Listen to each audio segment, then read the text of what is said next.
de la radio nationale du Mali, il est 13 h à Bamako, même heure à Markala, c'est dans la région de Ségou.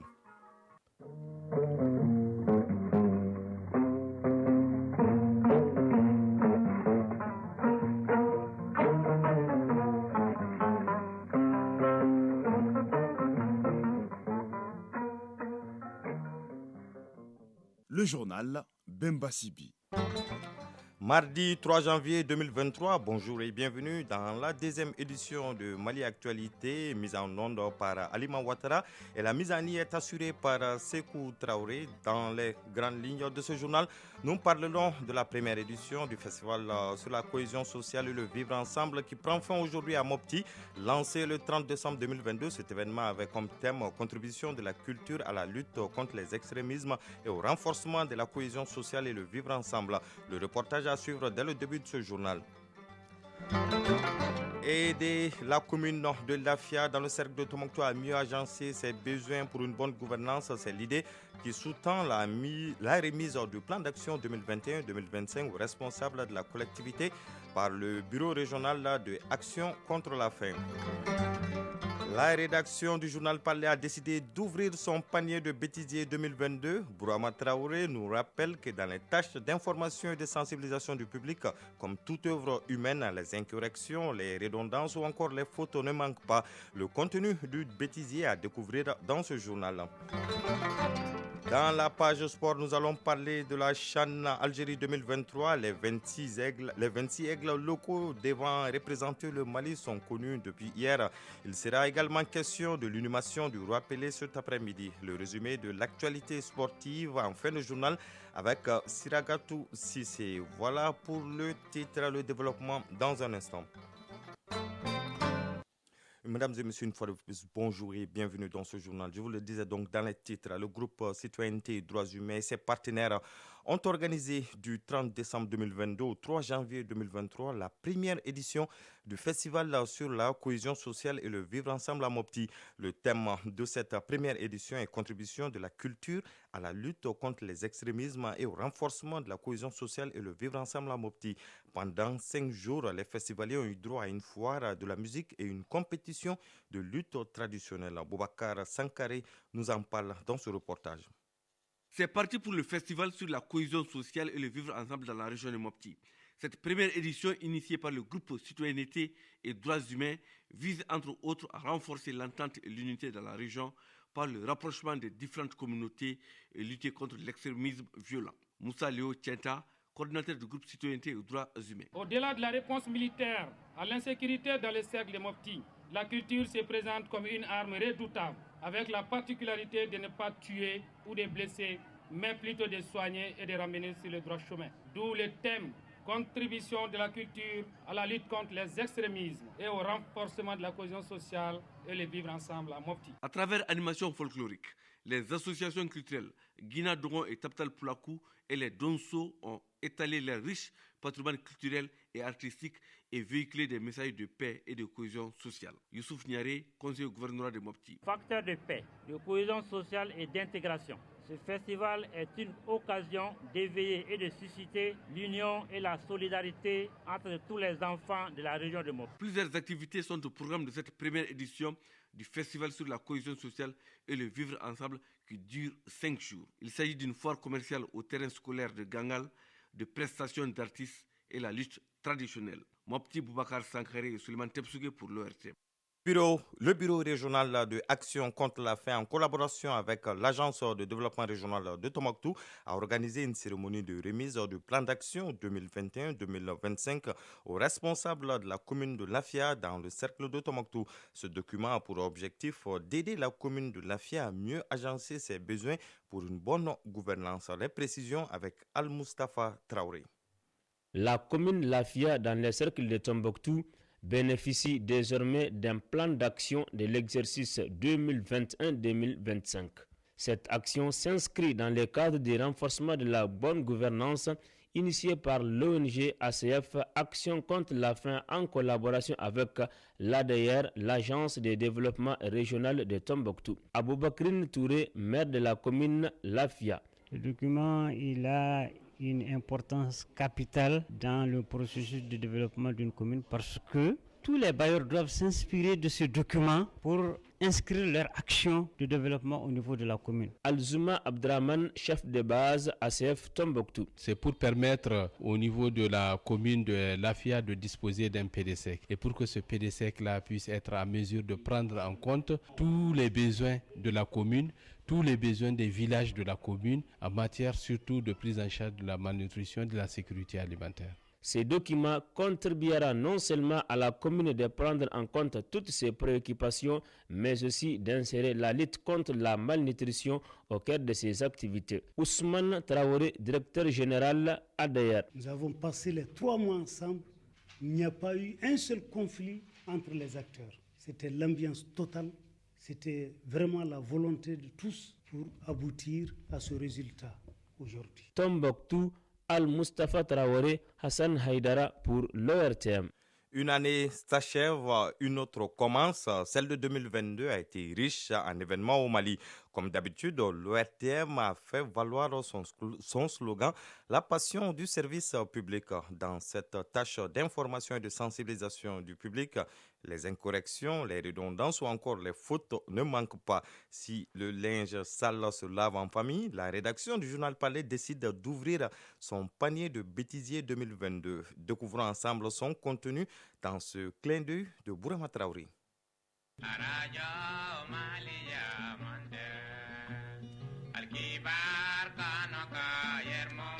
Cette reconnaissance de l'artiste fait Ali Farka Touré est une goutte d'eau dans un fleuve d'hommage à la radio nationale. De Radio Soudan à Radio Mali, la vocation de la chaîne mère reste la même, informer, sensibiliser et éduquer les citoyens. Dans cette mission de service public, des erreurs, des fautes ou encore des incorrections sont commises. Dans le panier du bêtisier 2022, un premier reporter est épinglé pour confusion de 2 mots tout à fait différents. De nombreux érudits ayant vécu dans la ville de Tombouctou ont produit une énorme quantité de manuscrits embarrassant tous les domaines du savoir. C'est plutôt embrassant les domaines ou encore englobant les domaines. Dans la lutte contre l'immigration clandestine, les enclaves espagnoles de Ceuta et Melilla sont bien connues. Mais ce jeune reporter prononce autrement le nom des 2 villes. Le livre Retour à Ceuta et Melilla est désormais disponible dans les librairies de Bamako. Lui, par contre, ne prononce pas mal les mots, mais il commet un mauvais accord. Appréciez vous-même. Les manifestations de la politisation de l'administration sont aussi diverses et variées. Comment accrocher les auditeurs dès l'entame d'un papier de reportage? Une question que se posent beaucoup de reporters. Pour réussir, les termes ou expressions utilisés doivent être corrects. Malheureusement pour cet envoyé spécial, tendez bien l'oreille. Les nuages s'éclaircissent entre Bamako et Abidjan grâce à la médiation de Bon Office togolaise. La bonne formule, le ciel s'éclaircit ou l'horizon se dégage. En revanche, cette présentatrice a eu du mal à prononcer correctement un mot. Flashback. En RDC, les rapports entre la République démocratique du Congo, RDC, et le Rwanda sont toujours tendus malgré les efforts diplomatiques pour parvenir à la désescalade. J'y arrive. Outre la difficile prononciation de certains mots, l'erreur de classement peut perturber un présentateur du journal. Pour celui-ci, tout était pourtant bien parti. Au Soudan, 2 manifestants sont morts hier samedi 28 mai lors de nouvelles marches contre le pouvoir militaire. Ces nouveaux décès portent à 98 le nombre de morts dans la répression. Seulement voilà, sans se rendre compte d'avoir donné la même information, il revient à la charge avant de se ressaisir vite. Je ne vous en dis pas plus. Au Soudan, pour terminer, donc on vient de lire cette information. Et c'est la fin, bien sûr, de la page inter de cette édition. En studio, le téléphone peut jouer parfois un mauvais tour au présentateur du journal. Ce fut le cas de cette collègue, perturbée par une sonnerie inattendue. Pour sa première journée de comparution, Aboubakar Sidiki Diakité Ditomba est longuement revenu sur les événements qui ont précédé la prise du pouvoir par le Conseil national pour la démocratie et le développement CNDD.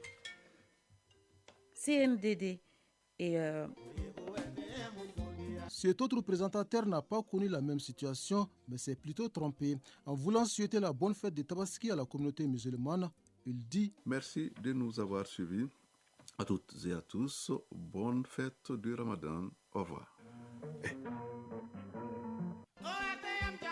Dans le métier des journalistes, les redondances ou encore les pléonasmes sont à éviter. Malheureusement, cette erreur revient dans les comptes rendus ou encore au cours de la présentation du journal. En voici une illustration. Dans une partie de football, il est interdit aux joueurs du champ de manier le ballon avec la main. Manier le ballon suffit largement. Contrairement à lui, cet autre collègue commet une faute sans se rendre compte. Au lieu de dire nouvel élan qui est orthographiquement et grammaticalement correct, Eric Sekouchel et certains de ses joueurs, notamment Mamadou Fofana Noujo et Daouda Guino, ont rencontré la presse nationale afin de mettre en place ces nouveaux élans de partenariat. Enfin, lui, souffrant d'une méchante grippe, a vraiment peiné dans sa présentation du journal. Constatez vous-même. Les opératrices économiques sont à l'école à la Chambre de commerce et d'industrie du Mali. Pardon. Pour cela, la Chambre professionnelle a organisé... Pardon. Le panier 2022 du bêtisier est donc bien rempli. Loin d'être une méconnaissance, ces fautes, incorrections ou encore redondances sont commises parfois par manque d'attention, d'où la nécessité d'exiger plus de vigilance et de rigueur des reporters et présentateurs afin que le plat servi aux auditeurs soit plus digeste.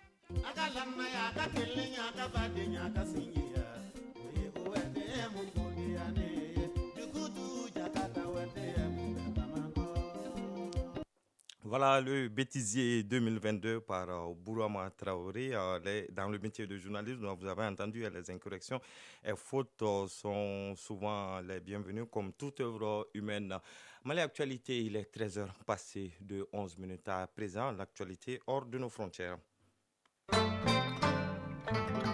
Au Burkina Faso, l'ambassadeur français Luc Alland a été expulsé du pays. Cette annonce a été faite hier par le porte-parole du gouvernement burkinabé, Jean-Emmanuel Ouedraogo, à l'Associated Press, sans donner plus de détails.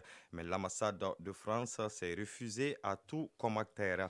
Le Maroc ferme ses frontières aux personnes en provenance de Chine à partir de ce mardi. Les voyageurs en provenance de la Chine ne sont censés entrer sur le territoire marocain, quelle que soit leur nationalité. Cette décision a été prise par les autorités marocaines le 31 décembre dernier. C'est la hausse de cas de Covid-19 en Chine qui a motivé le ministère des Affaires étrangères marocain à prendre cette mesure. Mais aucune date n'a été précisée pour le moment sur la levée de cette restriction. On termine avec ce début d'année. L'Afrique du Sud prend la tête de la présidence tournante des BRICS, le groupe des pays émergents rassemblant également la Chine, le Brésil, la Russie et l'Inde qui se voient comme un possible contre-pouvoir au G20. L'Afrique du Sud devra aussi, au cours de sa présidence, gérer la question de l'élargissement du groupe et l'incorporation de potentiels nouveaux membres. Des pays comme l'Algérie, l'Argentine et l'Iran ont déjà déposé leur candidature, tandis que d'autres comme l'Arabie Saoudite, la Turquie et l'Égypte ont annoncé leur intérêt. Selon les autorités sud-africaines, le prochain sommet devrait se tenir en présentiel dans le pays en août prochain. À présent, la page sport de cette édition, juste après 7 virgules.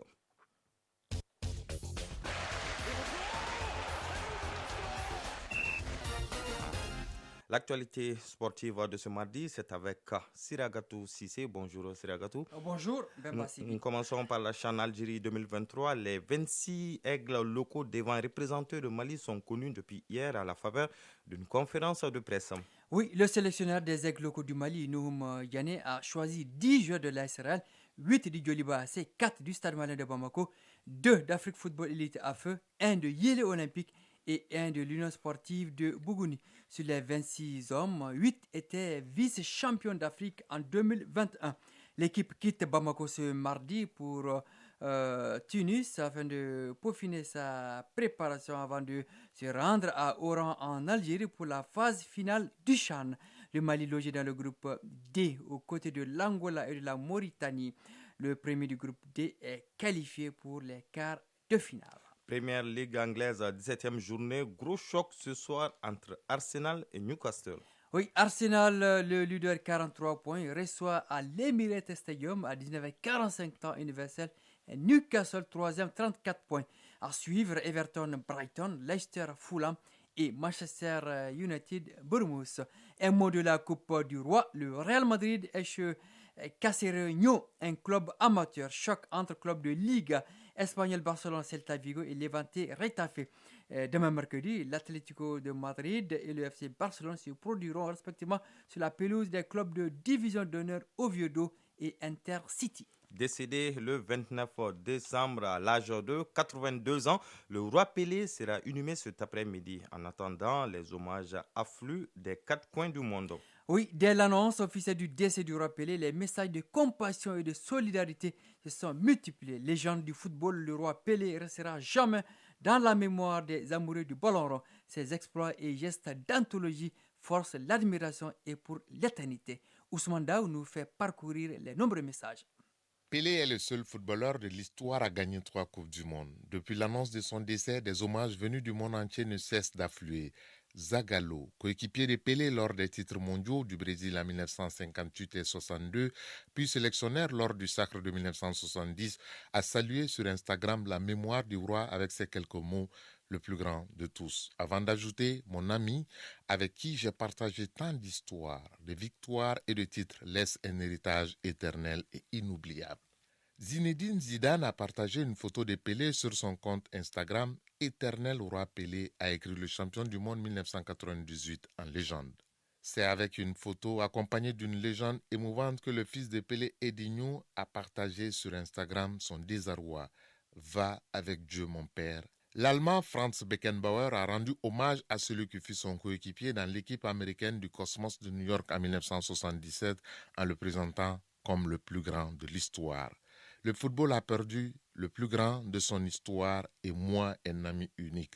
Le football t'appartiendra à jamais. Repose en paix.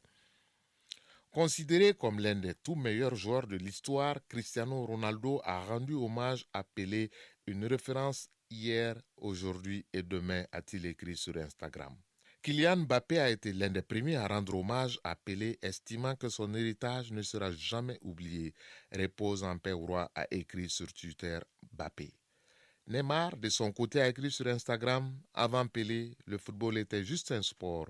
Pelé a tout changé, il a donné une voix aux pauvres, aux noirs et surtout, il a donné de la visibilité au Brésil. Quelques instants plus tard, après Neymar, c'est Lionel Messi qui a salué la mémoire de l'homme. Repose en paix, a-t-il écrit également sur Instagram, un message accompagné d'une photo de lui enlacée par Pelé. Le Cosmos New York, seul club où Pelé a joué en dehors du Santos FC, a salué l'impact inestimable et durable que le Brésilien a eu sur le football. À la fin de sa carrière, la légende a joué 3 saisons au sein de l'équipe américaine, donnant au soccer, non donné au football aux États-Unis, une audience sans commune mesure dont le football n'avait pas avant son arrivée. Un grand du sport mondial nous quitte. Un triste jour pour le monde du football, pour le monde du sport. Son héritage restera toujours, a écrit le tennisman espagnol Rafael Nadal sur son compte Twitter. Les politiques aussi ne sont pas restés en marge. Le président du Brésil, Lula da Silva, a rendu hommage à Pelé, estimant sur Twitter que jamais il n'y a eu un numéro 10 comme lui. Peu de Brésiliens ont porté le nom de notre pays aussi loin que lui. Le président russe Vladimir Poutine salue un homme remarquable et illustre fils du peuple brésilien. Grâce à son talent, le football est devenu le jeu préféré des millions de personnes dans le monde entier, y compris en Russie. L'ancien président américain Barack Hussein Obama a lui adressé ses pensées aux proches de la légende brésilienne. Pelé était l'un des plus grands à avoir pratiqué le beau jeu et en tant que l'un des athlètes les plus reconnaissables au monde, il a compris le pouvoir du sport pour rassembler les gens. Nos pensées vont à la famille et à tous ceux qui l'aimaient et l'admiraient. Alors, comment terminer ces hommages sans celui rendu par Pelé lui-même à Salif Keita Domingo en 1971 durant une tournée du Santos en Europe? Pelé et le FC Santos affrontent l'AS Saint-Étienne de Salif Keita qui éblouit la rencontre. Le journal sportif français, l'équipe titre le lendemain « Le Keita FC égale au Pelé FC ». Et juste après la rencontre, lorsque la question a été posée à Pelé, quel joueur a marqué le match? Il dira en portugais, je cite, « Negro, negro, negro », en français le noir, c'est-à-dire Salif Keita Domingo. La disparition de Pelé, génie du football, attriste le peuple brésilien et les fans du ballon rond dans le monde entier, car il a marqué de son empreinte son sport et restera comme l'un des meilleurs joueurs de tous les temps. Que la légende repose en paix. En ce moment, le cortège funèbre arpente les grandes artères de Sao Paulo. Pelé va être inhumé cet après-midi dans la plus stricte intimité familiale près du stade de Santos, club dans lequel il a joué 18 ans. En tout cas, merci Siragatou Sissé pour toutes ces informations sportives. Mali Actualité se poursuit à présent. La chronique initiative citoyenne de ce mardi. Initiative citoyenne. Le développement par nous-mêmes. Dans la chronique initiative citoyenne de ce mardi en rediffusion, nous allons parler de l'Association des jeunes maliens pour le développement socio-économique, une organisation mise sur fonds baptismaux par des étudiants. Ces jeunes, malgré leur statut, multiplient les initiatives à travers leur association pour aider les étudiants de Bamako et les personnes en situation précaire. Ousmane Daou nous en parle. Étudiants au Maroc, en Algérie, en Tunisie, en France, en Turquie et au Mali, ils ont décidé de mettre en place l'Association des jeunes maliens pour le développement socio-économique. Depuis 2019, ces jeunes hommes et femmes essaient tant bien que mal d'apporter un appui aux personnes en situation de vulnérabilité, organisent des sessions de formation pour les étudiants de Bamako, mais aussi un soutien constant aux orphelinats. Ousmane Diaw, secrétaire administratif de l'Association des jeunes maliens pour le développement socio-économique, section Mali. Dans les orphelinats, on a mis des activités de bénévolat. On a d'abord ciblé l'orphelinat Niaber. Aussi, on a fait des visites au niveau de l'orphelinat Asset de Moutougla. On fait aussi des formations pour les étudiants sur l'entrepreneuriat. Et aussi, on organise des concours débats universitaires. Pour toujours rester sur la même dynamique d'assister, de soutenir et de donner le sourire aux plus démunis, l'association a quelques projets. Ousmane Diaw, secrétaire administratif de l'Association des jeunes maliens pour le développement socio-économique, section Mali. Dans les jours à venir, on compte réaliser des projets. Mais l'orphelinat qu'on compte appuyer de plus, c'est l'orphelinat Asset de Moutougla. On compte réaliser des latrines là-bas. Ils ont une école qui est un peu éloignée de l'orphelinat. Donc les élèves étudient là-bas et tous les besoins se déplacent de l'école jusqu'à l'orphelinat. On envisage aussi de construire un hangar au niveau de la cour de l'orphelinat, de formation sur les gestes de premier secours, et on compte faire ça. Puis à Bamako, on voit généralement des accidents qui arrivent et puis les gens n'ont pas de capacité pour intervenir. Ces jeunes qui comptent rester sur la voie du bénévolat souhaitent un accompagnement à tous les niveaux pour continuer de partager leur solidarité. À 13h passées de 22 minutes, prend fin ce journal qui vous a été présenté par Bemba Sibi, mise en onde Alima Ouattara. La mise en ligne a été assurée par Sekou Traoré, une réalisation d'Ousmane Daou. Prochain rendez-vous avec l'information, c'est à 19h30. En attendant, passez d'excellents moments d'écoute radiophonique avec les programmes de la Radio nationale du Mali.